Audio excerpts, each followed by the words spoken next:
Welcome back to another episode. I'm your host, Ryan Richards, a residential loan officer and real estate investor based out of Massachusetts and Rhode Island. Today I'm bringing back another repeat guest, Mr. Ben Carbone of Lamacchia Realty. Ben and I have a lot of synergy together. Obviously, we work together as a lender and realtor. We're co-founders of a networking group based out of Worcester, and we have the Informed Investor. We talk about real estate investments and building our real estate community. Today's definitely an episode you don't want to miss. We talk a lot about business. Ben recently started a new team with Lamacchia, brought on now 17 agents onto his team, and expanded his reach throughout Massachusetts, Rhode Island, and Connecticut. We talk through the pitfalls of entrepreneurs make when going through the hiring process and things you can look to avoid as you start to grow and expand your operations. We also talk about what's going on in the market in 2025. This episode was filmed the end of July, and the real estate market here in New England is changing. We feel it, Ben's seen it, I've seen it. We start to talk about what we're seeing, what's expected to come, and what you can look for as a buyer or seller entering in today's market. So if topics like this interest you, stay tuned and enjoy the show.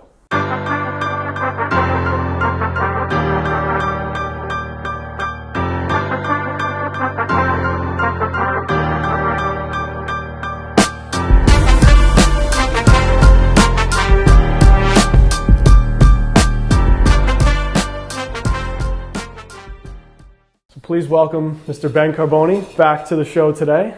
Hey, Rye. Happy to be here, man. Pumped to have you on again, man.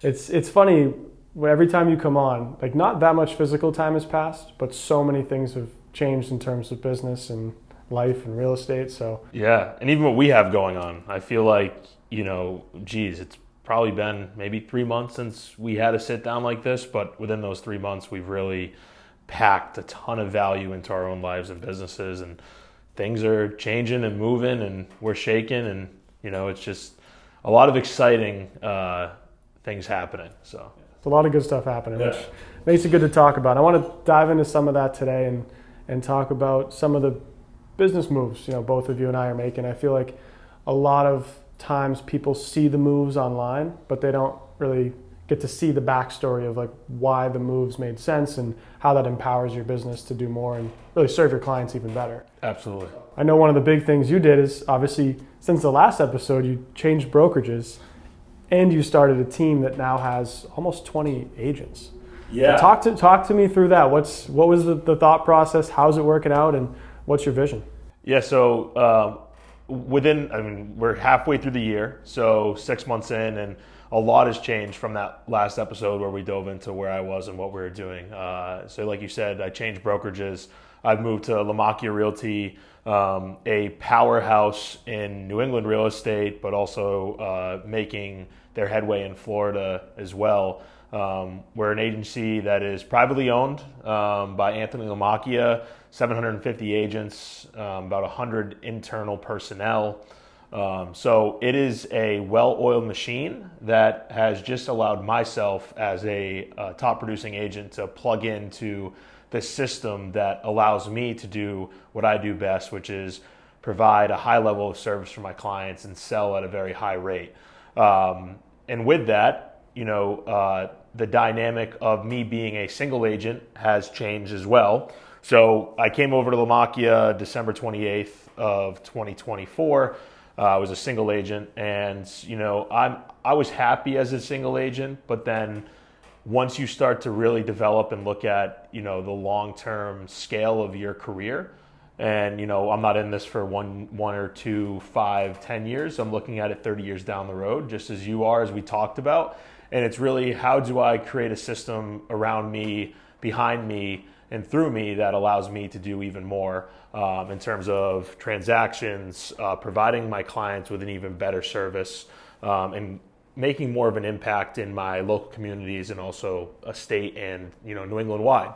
And that was joining forces with my co-team lead now, Brooke Coughlin, who is also a powerhouse as a single agent. But we found that the dynamic worked perfectly between the two of us. She is a residential queen. sells 70 homes a year, and I do some residential, but I'm mainly focused in the commercial and multifamily sector. So we fill the void for each other where we're able to bring on agents that wanted to have experience in both realms, both residential, but also have a multifamily perspective and a commercial perspective on my end, and we merged. And that happened the beginning of May. So May 1st is when we launched We Close Deals. Taking real estate to new heights is the slogan. And there's a video up on our social media all about that. But we've really been making some pretty great headway, and Lamacchia has been triumphantly supporting all of what we have done and continue to do. We want to be, the biggest team, a mega team in New England, and that's, sure, with size, how many agents, but our impact and our volume and our charitable givebacks. And we're looking at it not just, hey, we do real estate, we're here to sell homes.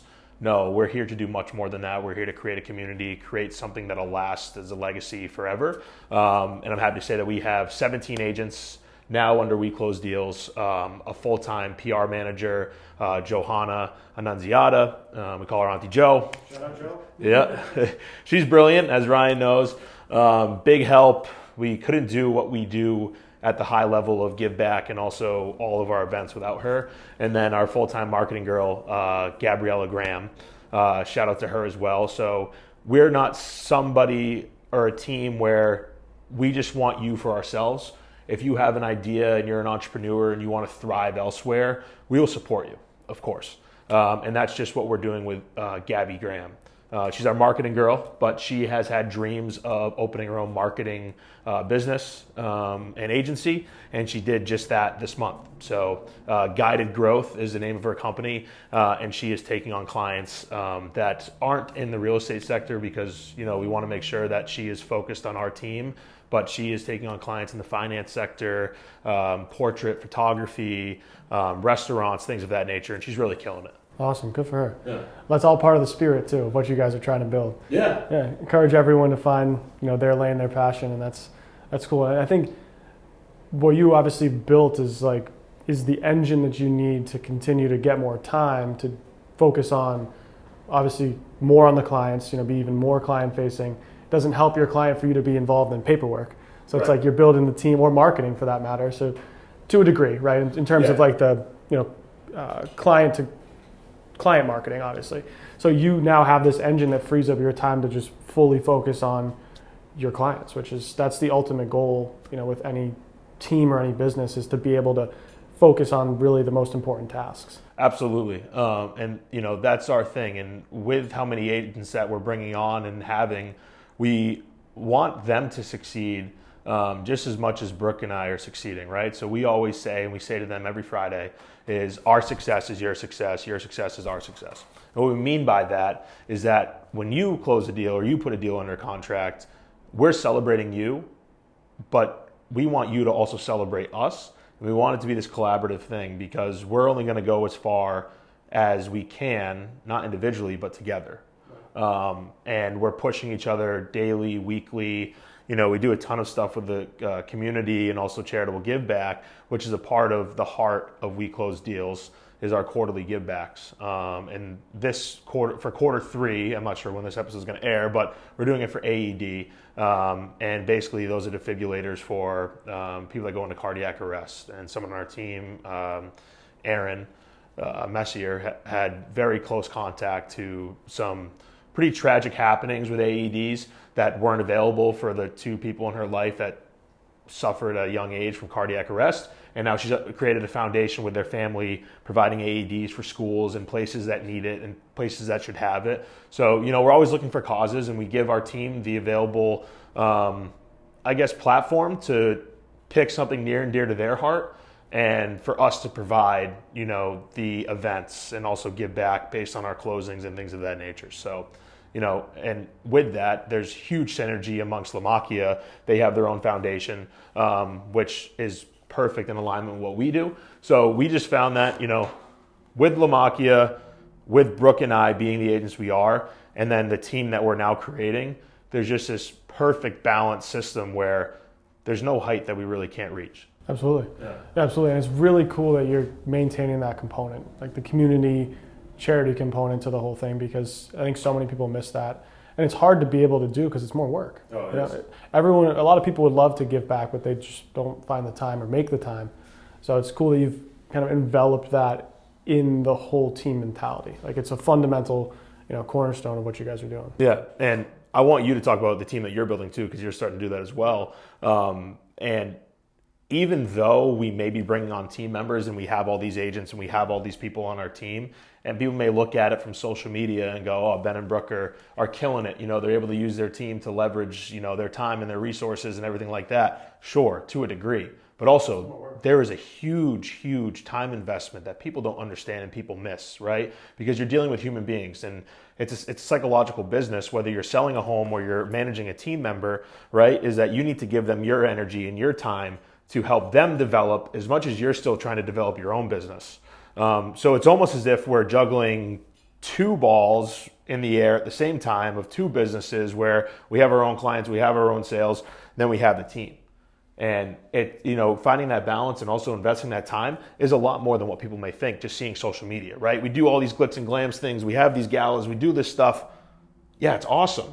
But there is so much time that is invested in these things. I wouldn't trade it for the world, but I think it's important to shed light like, hey, it's not easier than it was. No. It's more difficult because it's a people business. Absolutely. And you see it. And you have your own internal team to manage now. Yeah. It's like before it was just the stuff you had coming at you. Now you have to not only manage, but teach and build the community. Absolutely. And that's the biggest piece, the team camaraderie, which usually, like you said, when people see it online, like, oh, Grady hired, it must be easier. Eventually. But the initial, it's at least 2 steps back. Yeah. Before you get back to where you were, and then it starts to be more beneficial for your time. And that's if it all works out with that person or those people, right? Assuming it does, right? And we're optimistic when we have those things. Of course, we're bringing on people that we think fit the mold. And you hear Anthony Lamacchia talk about it all the time in our company-wide meetings or things like that is, he's investing daily into his people, into the brokerage side of the business because, that's where his energy has to go in order for there to be a well-oiled machine for agents like us to utilize. But people don't really see that split of the business, and there is a lot that goes into it. And thank God for, Auntie Joe and my co-team lead, Brooke, right? We're able to juggle a lot of things and bounce a lot of stuff off each other to help kind of mitigate how much time we're investing. But initially, it's a push. It's a push, and you just brought on some team members too, and an intern, and you get it, Absolutely, that's the challenge you face is that there's no blueprint. That's the hardest part that people understand is like you hire someone, they show up at the office and they just look at you like, what do I do? Like, and that right, and like that is entrepreneurship, like in a nutshell. Which is most things you figure it out, right? Yeah. But that's the hardest part is you got to create the blueprint. So when that person comes on your team, they look to you to not only be like, okay, what do I do? But like, what are my roles and responsibilities? How do I structure my day? What's the expectation? What work am I tasked with? And what are we going to do for the next, day, week, month, year? Like, what's our plan? Absolutely. And I think that's the biggest part is you figure out the mold that works for you and your business. But part of it is it just takes time. Like in some stuff like anything, you'll do it one way and you'll try and do it a different way. And you'll find the way that works for you. But so for the next hire, you have it down perfect. Absolutely. But it takes a few times for it to actually get in place. And I think usually that's where people end up stopping because they get scared of the unknown. I don't know what I'm going to do if I hire this person. I don't know how to hire someone. But at the end of the day, you got to be able to take calculated risks to grow. For sure. So you do the best you can to make the best semblance of a plan and a process, and you figure it out, throughout that hiring or throughout that next phase of your growth. And eventually it will get easier. It will get easier. But I think that's where people stop. They're like, I want to hire someone, but I don't know how. I don't know where. I don't have the time. Without a doubt. I know it's going to be more work, and it is. Yeah. Because you think, and it's similar to what you were just saying, like you think bringing someone on would be helpful. And it is, but not in the beginning. Because you have to then offload the tasks to them, which is usually a manual process. Here's everything that I want you to do. And there's training involved. Train them, and then set the expectation on communication, deliverables, when are we getting stuff done, what's the priority, and then get them, depending on their role, to start to think like you. And that's that takes time. Yeah, and there's also a play on your ego too, right? Like I noticed once I started to delegate a lot of the tasks is the control factor. I'm not in control of every little thing that my clients need or what I'm going to be doing in this moment because I'm delegating the task. And at first it's a hurdle to get over and you kind of get blindsided and you go, okay, like, is this right? Should I be doing this? Should I allow this to happen? Do I have the ability to do that? And eventually you find out that delegation in itself is a superpower. Absolutely. And I remember Pat Flynn telling us about that the other night at Abe and Louie's. We asked him, okay, like you're building this team, you're building this massive company. What is the one thing that you do? He said, delegation is my superpower. I'm able to delegate well. And I think in the beginning, like he said, it was very difficult for him to find someone that could do the tasks that he needed and also meet the salary expectations that he had that they would have and then go from there, right? And that's part of it too. There's a whole dynamic that comes involved with human beings, and we talk about, okay, like training processes, getting people in the door, making sure they're hitting the right requirements, doing all those things. But then there's also company culture. 100%. It's a whole new set of skills. Like, that's what I think people like don't realize from the outside. It's you might be the best at running your business. Like contractors, for example, like perfect example. They can build a house, they can do bathrooms, they can do the work better than anyone else. Yeah. But to then create that, turn that into a company and with systems, that's an entirely different set of skills. Yeah. And that's something that you go through, that you're in the phase of now, and myself too. You transition from a worker to an owner operator, and that means you have to be good at systems, communication, leadership. Like it truly changes your whole perspective and persona about how you approach your business, because it has to be different. Otherwise, you'll be back in the same spot. Yeah, and it's a funny comparison, and like I'm not necessarily there yet, but I think of it as like kind of parenthood, right? Where you have to all of a sudden become this new person and develop as this person, and people that are working for you or working with you or relying on you for particular things that they may not have the ability to do, right? Like I think about a baby, right? Like the baby's not going to be able to go to the fridge and get food to feed himself or make his own bottle. So you're making the bottle for them. And same thing with a team member. They may not understand how to properly set up a contract that's going to flow in sequence with what the lender needs and also the client needs and the attorney needs and everyone else needs. So then they're relying on you to give them that structure in order for them to succeed in life. Right? So it's very similar to parenthood, where you have a lot of new responsibility, and it's fun, it's exciting, and it's like, damn, like I'm learning something new every single day, and it's awesome. Yeah, it's awesome. Yeah. And I think that's the beauty of entrepreneurship, is like the people who want to take it to that next step, and same with parenthood, who want to take it to that next level of growth. Yeah. Is you get to find the excitement in the process of like enjoyment of expanding your skills and learning and taking on new responsibilities. Mm-hmm. Because otherwise, if you get fearful of it, you never truly just enjoy and be present in the process. You're always worried about the next step or the next thing or your mistakes. You just have to roll with the punches and just enjoy the fact that you're doing something different and new. Absolutely. And that's how it goes anyway. And so that's back to my team. That's where I'm at too. Is now obviously I've had my assistant Trent on, who's been awesome since March. So it's been about going on month 4, and it's great. And now it's to the point where I don't know what I'd do without him. That's awesome. And that's obviously an awesome place to be. Yeah.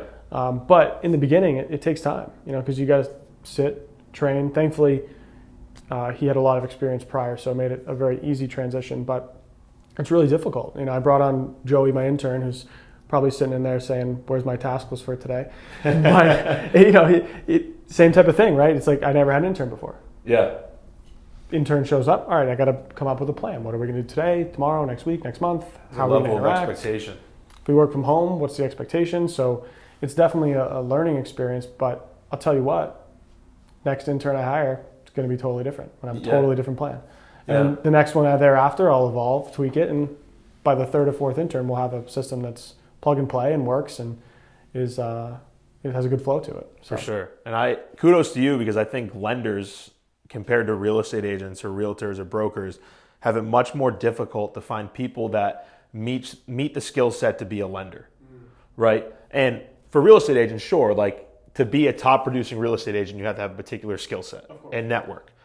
but we're not necessarily grabbing all of these top producing agents and bringing them onto our team. Sure, we have great agents, and our agents are phenomenal. Right. But in a way, I'm not trying to diminish what agents are, but they are a dime a dozen compared to a lender. Sure. Right? 1% applies to any profession. Yeah, like lenders, I feel like you guys have it very difficult to find people that will stay the course through ups and downs and also be dedicated to one company. Absolutely. Because especially with the lender side, there's always offers. People always reach out, recruitments, they call you, hey, I'll give you X amount, $50,000 in a signing bonus today. So some LOs are like, great, bounce to a new company. Then you gotta learn the new operations, the new systems, the new team, the new products, the new players, who do I gotta talk to get things done? And I think they're chasing the dollar signs and not really building and optimizing the system that they have, which really obviously you have to be paired with a good company. But it's hard to retain talent because of that, because good people are hard to come by. Yeah. And it is a unique role where, if you're bringing agents on your team, their goal obviously is to produce their own business. And that's their main focus. Where in lending, it's like, if I bring on a loan officer assistant, yes, their job is to go produce their own business, but their main focus is on the team productivity. Maintaining the business that we already have coming in, helping myself and the other LOs keep the production going. Right. So it's a unique role in and of itself, and you have to have someone who's likes computers, right? Because that's a lot of the job. Pretty much all day. But also enjoys talking to people. Yes. And problem solving. And it's a high stress position, being in the lender seat, just like an agent, but in the lender seat, the stress level it's a stressful job. There's a lot of stuff that comes at you, behind the scenes. I mean, there's fires every day, all day. But we put 95% of them out, and that's just what we do. Yeah. But I think that's part of it too, is it can be a stressful position. And we actually had a processor we hired who came from a company, she had a lot of experience, she was very well versed in the products, but they were not a high octane company. They were doing, between 7 LOs, they were doing 7, 8, 9, 10 deals a month collectively, and she would process all of them. So their pipeline was maybe 6, 7, 8 loans, at a time, maybe 10 at a busy month, and the pre-approvals were obviously mirrored that. So it's just, the expectation was a lot slower. 30, 45-day closings, and she actually quit after 4 or 5 months with us because our pipeline would be 40 loans. You guys produce 40 loans, and the expectation's not, oh, I'll get to that email tomorrow. No, it's, you see the email, you answer right away. Yeah. And then I think that goes with setting the expectation and precedent.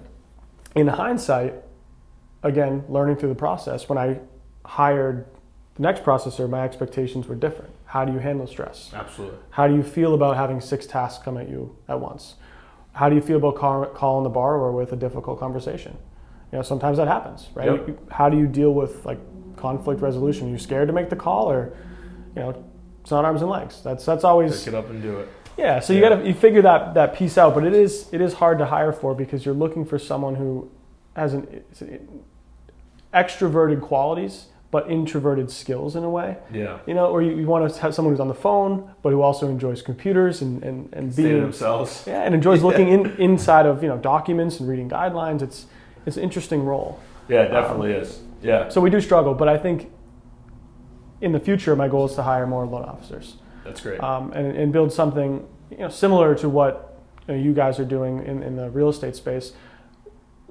So I couldn't imagine getting to 17 loan officers as fast as you guys did, but something like that, where I have another LO or 2 who can help, produce and be other marketing resources for me. Yeah. And just to touch on it too, right? If you're listening to this and you're a loan officer, you're going to be a loan officer, you want to be a loan officer, this is the guy who you want to go to. He might be discounting himself when he says, we have 40 loans a month. When he talks about 40 loans a month, it's literally him and his father, Doug. It's Team Richards. Team Richards does 40 loans on average a month compared to other companies that are pushing 7 to 10 with 7 loan officers. So if you're looking for experience, if you want to get involved, if you want to do creative and high-level things, these are the guys to be involved with, for sure. I appreciate that. Likewise, if you're an agent listening to this, that Ben and his team are the people to talk to, especially with the yin and yang. You got the residential side and you got your side of things, which for a client, like that's everything you could ever need, right at your fingertips. You guys are doing some really good things. Thanks. Definitely reach out to Ben. If you're an agent listening to this, or you want to think about getting your license, these are the guys you want to talk to. And we're not the conventional team structure. A lot of people, when they look at a team, it's, hey, here's your 50-50 split. You're going to be a buying agent. You're going to be a listing agent. It's not that. We, have made it very attractive for agents to be their own people, to brand their own selves, right? That's why we didn't call it the Brooke and Ben team. That's why we called it We Close Deals. Because it's not me or Brooke and I. It is we. It is the team. It is everyone involved. And you can brand yourself as you wish off of that, right? You can become your own Ryan Richards or your own Aaron Messi or your own Elizabeth Duffy under We Close Deals. We're operating essentially as a brokerage. We're not a brokerage. We're under a larger umbrella. But we allow people to be individual agents. And I think that's the big difference between a conventional team model and what we have at We Close Deals is we want our people to become top producing agents like Brooke and I selling $20 to $30 million of real estate a year. Absolutely. Right? I think that's our goal. And we have a lot of people that look at us like, how do you guys do it? How do you do it so fast? And come aboard, come learn, come see our daily tasks and what we do and how we network and how we create this, social media presence that continues to push our brand forward. Absolutely. And that's the jump start that people always say, well, I could do it on my own. It's like, sure, you could, but why take twice as long to do the same thing? Yeah. I always want to try to find the fastest way to do things. And usually that means who do I need to talk to, not like what do I need to do. And that for someone listening, you're the who. Talk to you guys if you need someone. Thanks, to jumpstart things. Yeah, and back at you. Yeah, and obviously you're seeing a lot happening right now, and I am too, with this market shift that's somewhat, I guess, in the air, pending, but very interesting. But also when I'm listening to a lot of top tier agents, big personalities in the space, they're like, it's been happening over the course of the last 3 months very slowly. It didn't happen overnight, but all of a sudden it feels like it happened overnight right after the 4th of July, where it changed from a seller's market to a buyer's market, and now everyone's throwing up their papers. Yeah. No, I'm glad you. What do I do? Glad you brought that up. I wanted to dive into that with you, and I've noticed the same thing on our side too, that it's slowly crept in the other direction. I don't think it's drastic. No. I think because you see the headlines, and some markets are drastic. Yeah. Florida, for example, some parts of Texas, they've had major corrections, but they also had the highest price growths out of the whole country in the last few years. So absolutely, inevitably, things are going to shift back down to a more normal level. But up here, I think New England was trailing a little bit because we're so supply constrained relative to some of these other markets. Yeah, definitely. But from your side of things, what are you seeing in the market that's different today than it was 6 months ago? Yeah, so 6 months ago, right, it's an interesting time because you're entering the new year, you're entering February, and that's, the best time to list your home, to sell your home, because that's when all the buyers start to come out from the holiday season, looking into the spring market, saying, I want to be in a home, by April or May or what have you.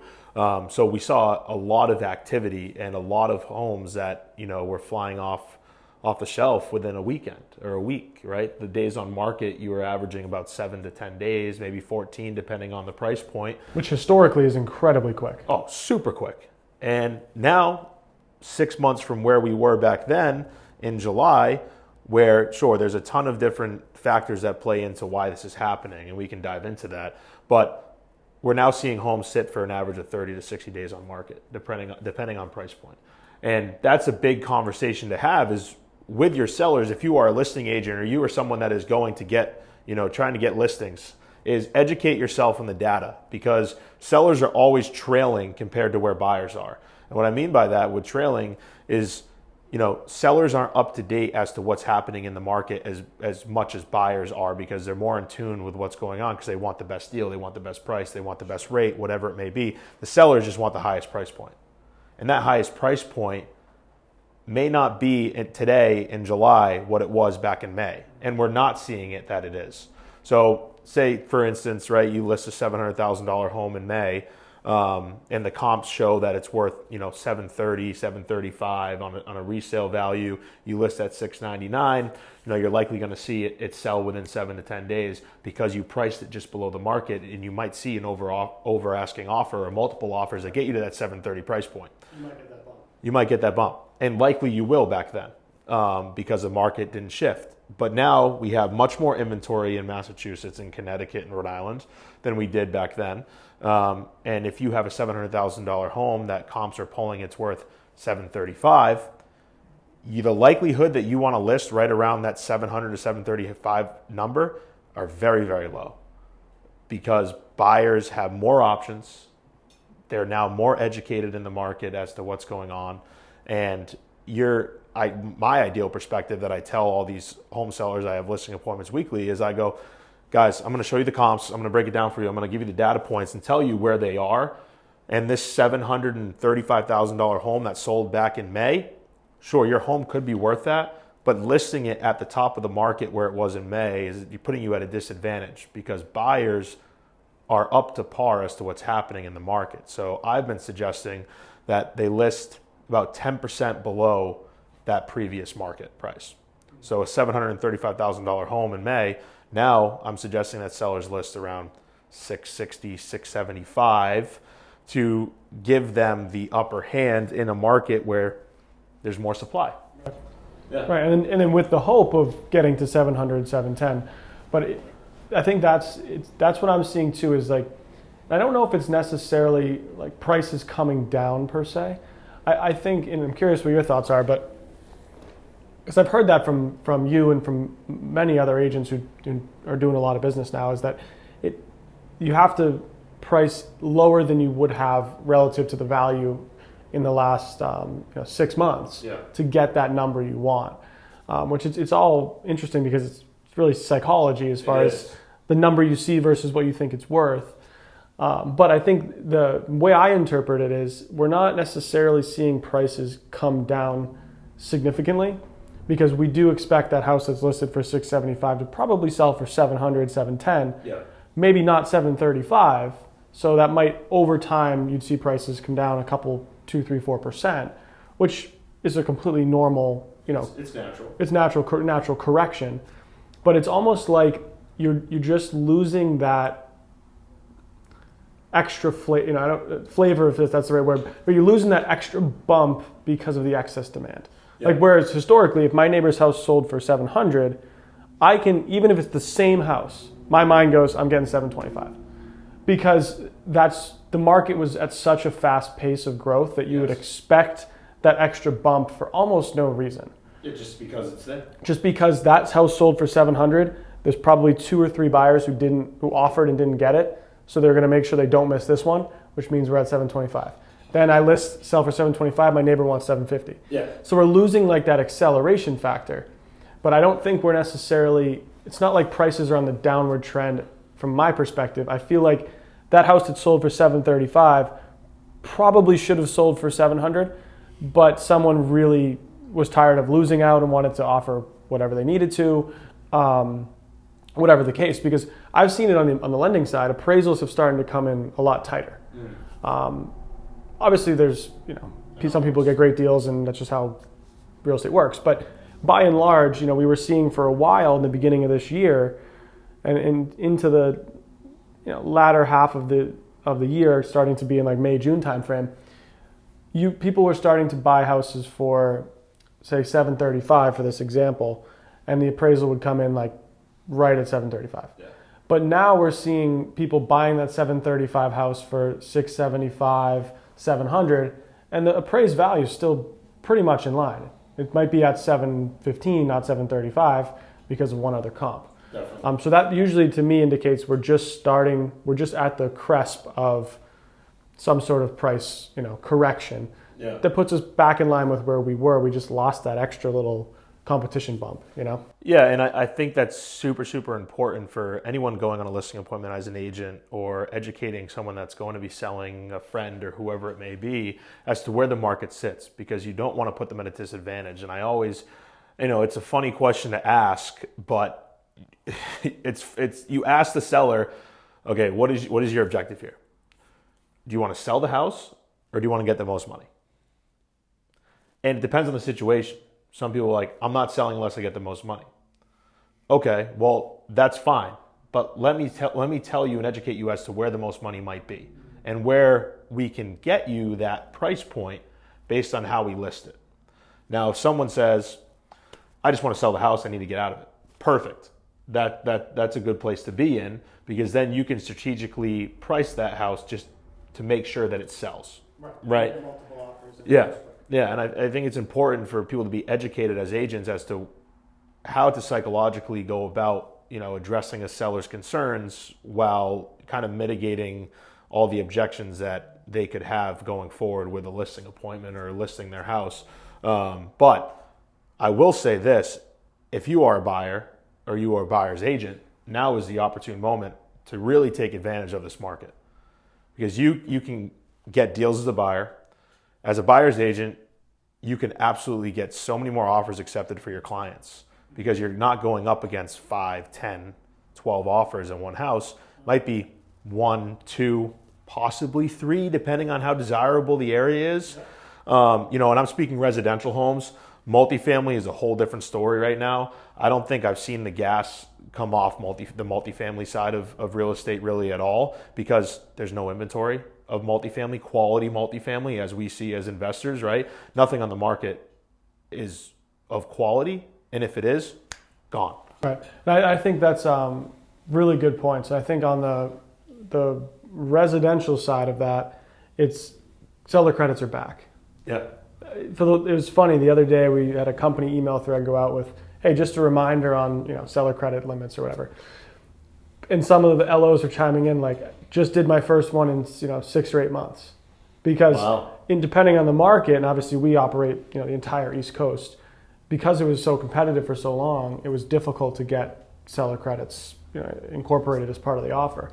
I think I was a little bit of I'd say different in that respect, where I had a lot of clients who were getting credits, always have. Yeah. But now they're back. I'm seeing $10,000 credits, $12,000 credits, $15,000 seller credits on most deals, which obviously as a buyer, that's awesome. Yeah, it's great. That's great to see that they have some leverage back. And on the multifamily side, though, I feel like it's almost...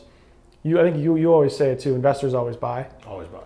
But the prices, to me, they seem more logical, because there's no emotion usually in a multifamily sale, or less emotion. Yes. That I need to find a home for my kids. It's usually income, how much property is it generating, how much income is the property generating, what were some other properties that sold, bedroom, bathroom count. It's more objective based. Yeah. So I feel like in that space I've seen, like for Worcester, for example, the prices were creeping and creeping and creeping in multifamily, and then I feel like the market just said, no, we're not going to pay more than $800,000 for 3 or 4 families. That's it. And the market kind of stopped because investors stopped buying at those price points, so sellers stopped listing there.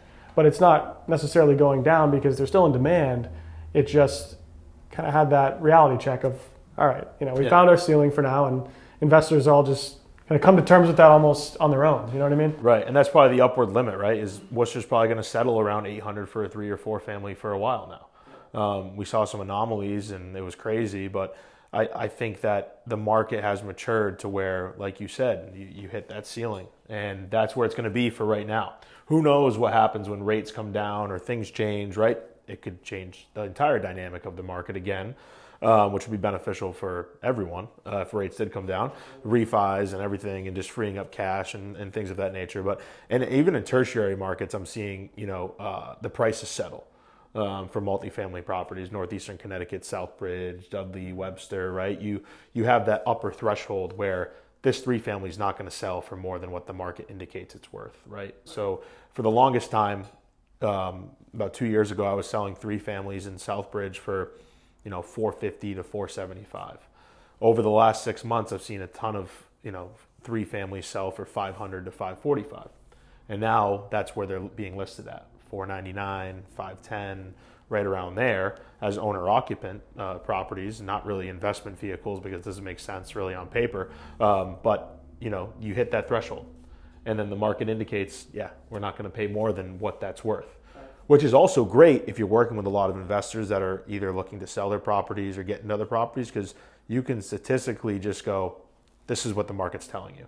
And they're logical enough because it's not an emotional business in essence where they go, yep, actually that makes sense. Yeah, 150, 160 a door makes sense. Yep. Yeah. And it's just more, it's more reasonable from that perspective. And what are you seeing on that side of things as far as some of the larger portfolio clients you have that are thinking of selling? Has their sentiment changed at all with what they're seeing on the market side, given that obviously we just talked about it's a little bit more predictable as far as where pricing is going to end up on that space? But what are some of the conversations you're having with people who are thinking about selling off a good amount of units? Yeah, so with the people that have owned portfolios for a long time or built a portfolio over the last 10 years or whatever it may be, they have a lot of units. They are very invested in their education.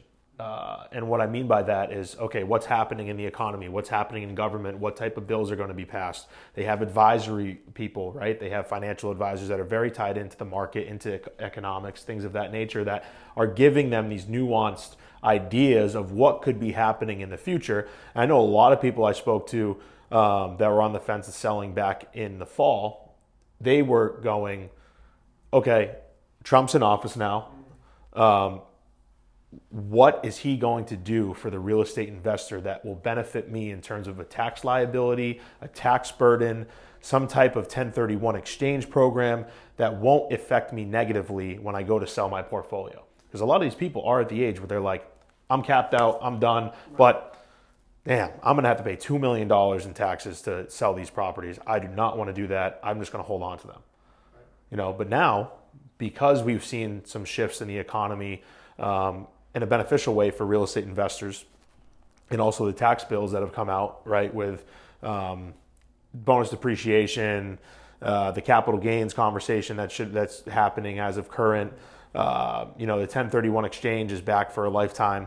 That opens up the door for these educated investors who have a lot of units to go, okay, I'm comfortable selling now. I can get my ducks in a row because of what's happened. I'm glad you brought that up, because as I asked that, I was wondering if these types of proposals, bills and regulations and stuff around some of the tax implications was like a hesitancy point for people. Yeah. Which obviously I would understand. I'd be in the same position. For sure. How am I going to get affected by what was being proposed? Yeah. Especially maintaining a portfolio. If they get rid of bonus depreciation, and a lot of these investors, if they've owned for a long time, they have no depreciation left.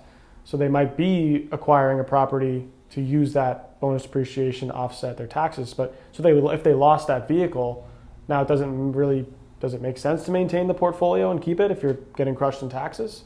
Probably not. Probably not. Or buy another building just so you can't even depreciate it against your current income? Right. Probably not. Probably not. So that was interesting point, because I was curious if they were weighing it in, and thankfully for the real estate side of things, there's some good bills proposed. Absolutely. And speaking about bonus depreciation, I even noticed, so last year we were able to take, in 2024, or for 2023, the tax year, we were able to take 80% bonus depreciation, which was massive. This year, we were down to 60%.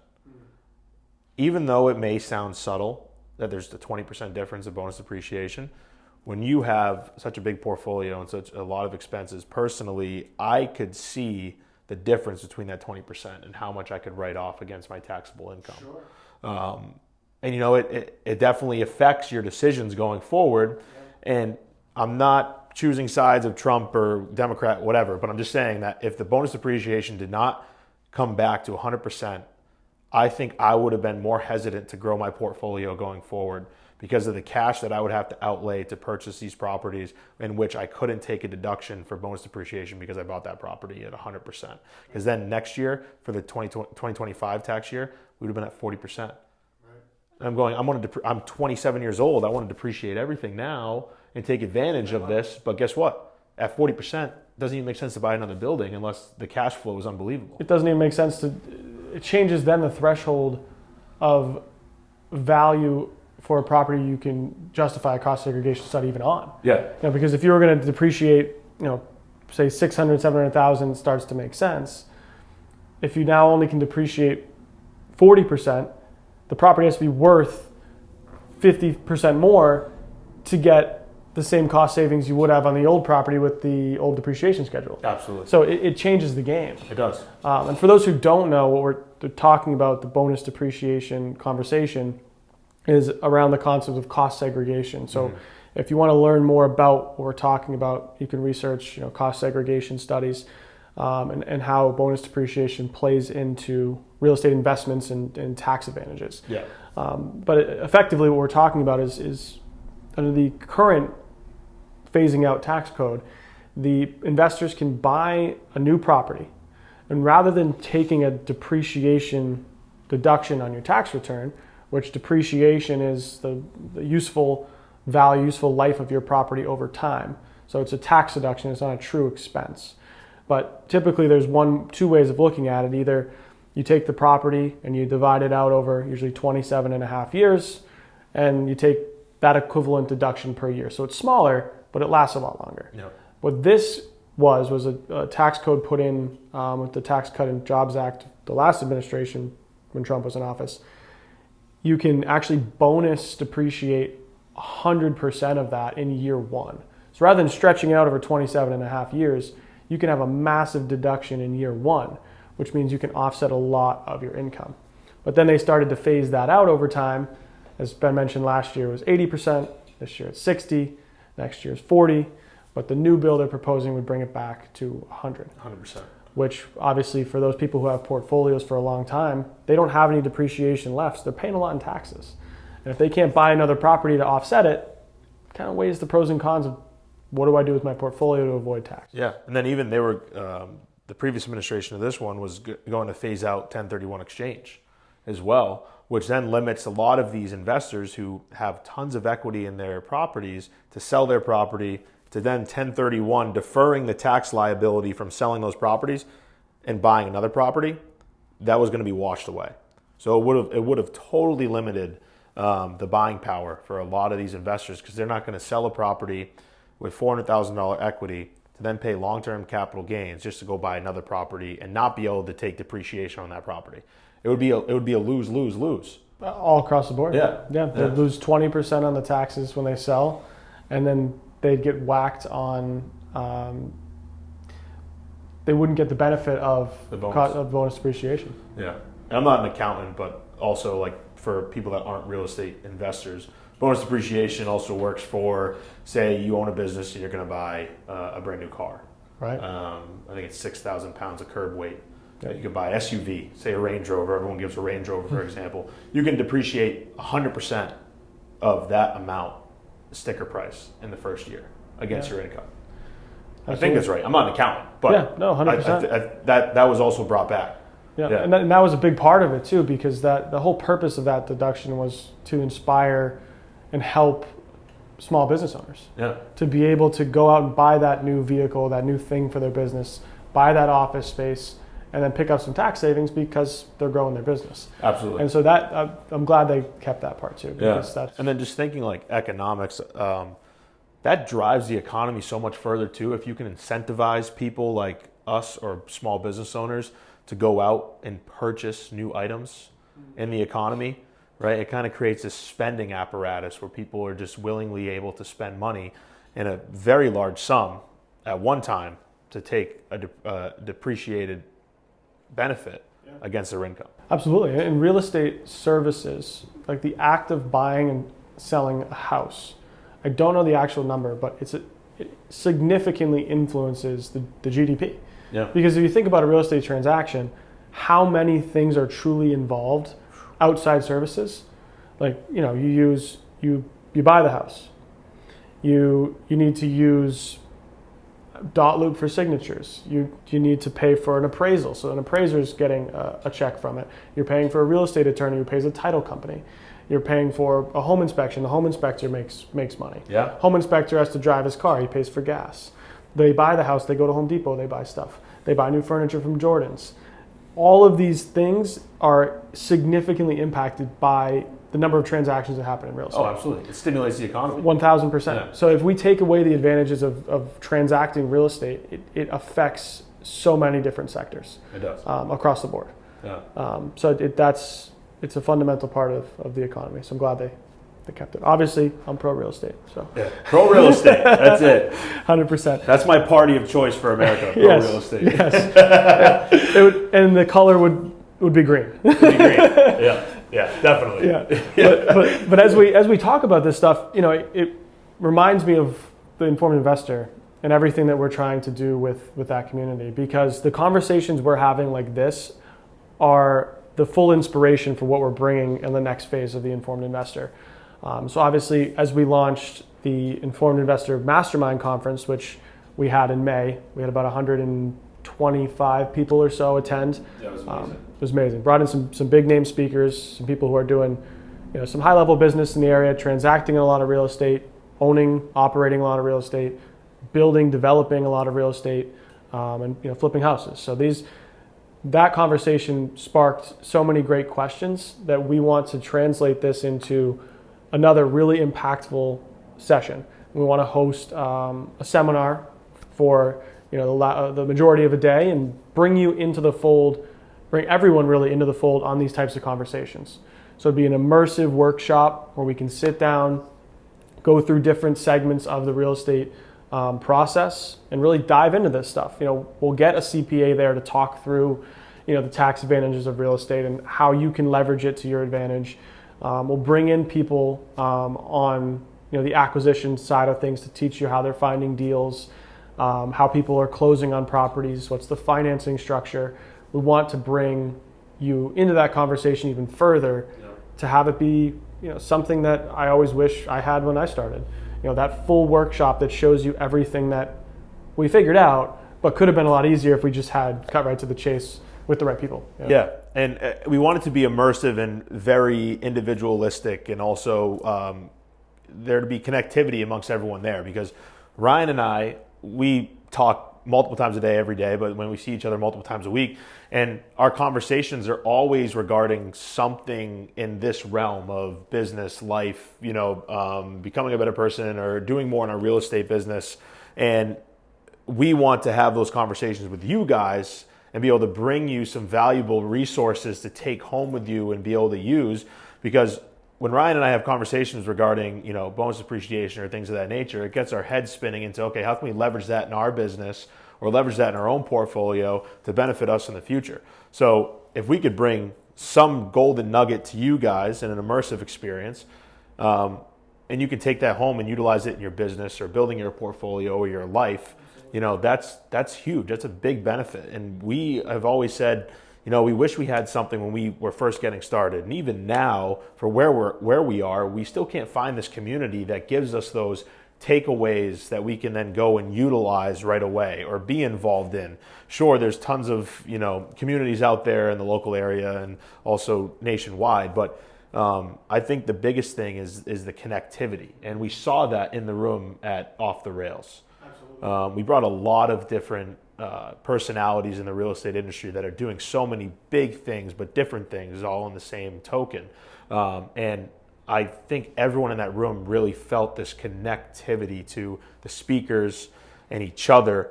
And I wish we had more time in that moment for questions, because they were just endless. Absolutely. And I feel like we could have went another 2 hours just shooting it back and forth, the people in the audience, the people on stage, and making sure that we answered everything fully. And that's what we want. 100%. Absolutely. Bring that local and relatable perspective too. Yeah.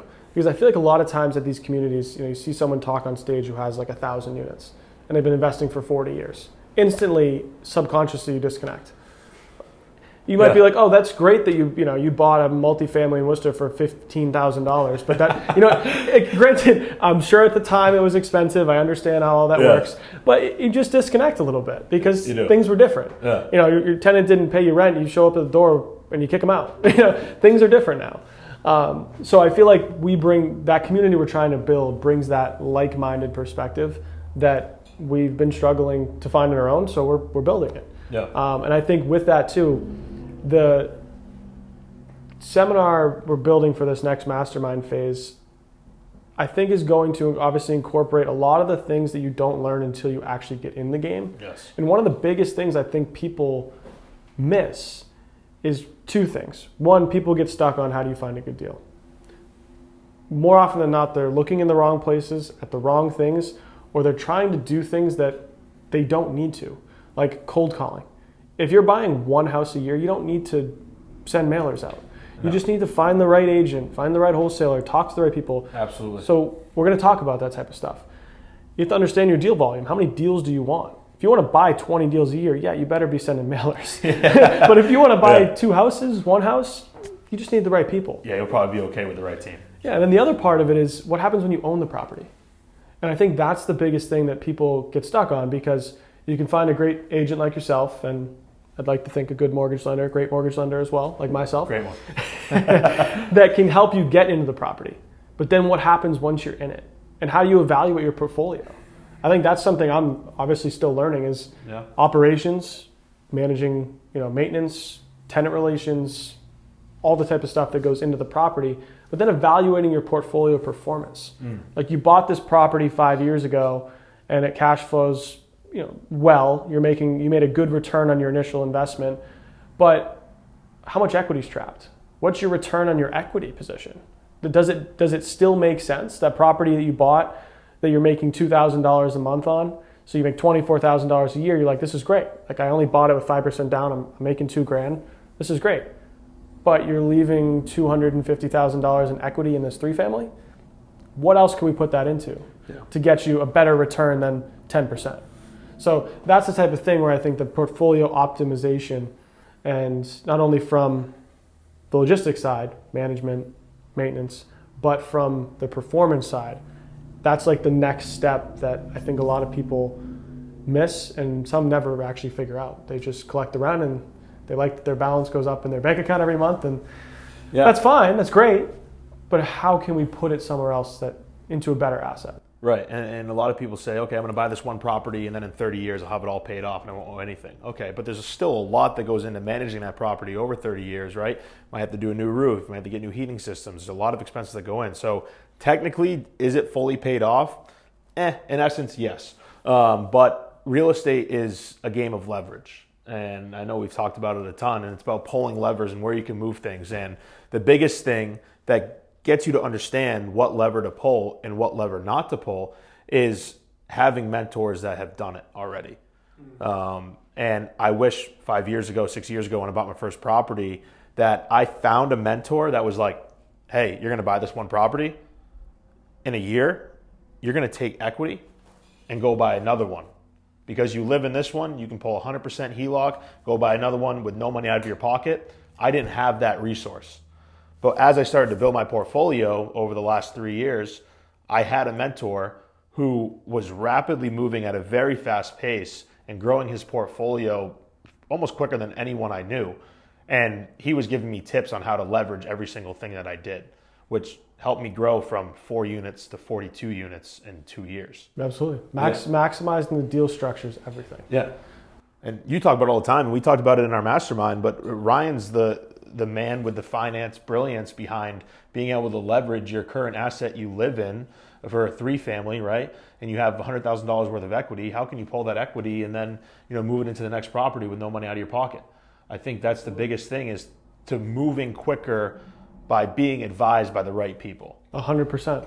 100%. I think that's where you can make a good deal. You and I could buy the property for the same price, but depending on how you structure the capital, the debt stack, and what you're doing from the lending side, can completely make or break the performance of that from a cash on cash perspective. Definitely. If we both are buying a property for $500,000, just based on the price, you would think we should get the same return. But how much are we putting into the deal? Right. What's our ownership percentage? If that's, you and I don't really, usually we buy 100% ourselves. But if that's a consideration, what's the ownership percentage? How much capital are you investing? Are you paying for all your own closing costs? Is there any form of seller financing you can incorporate?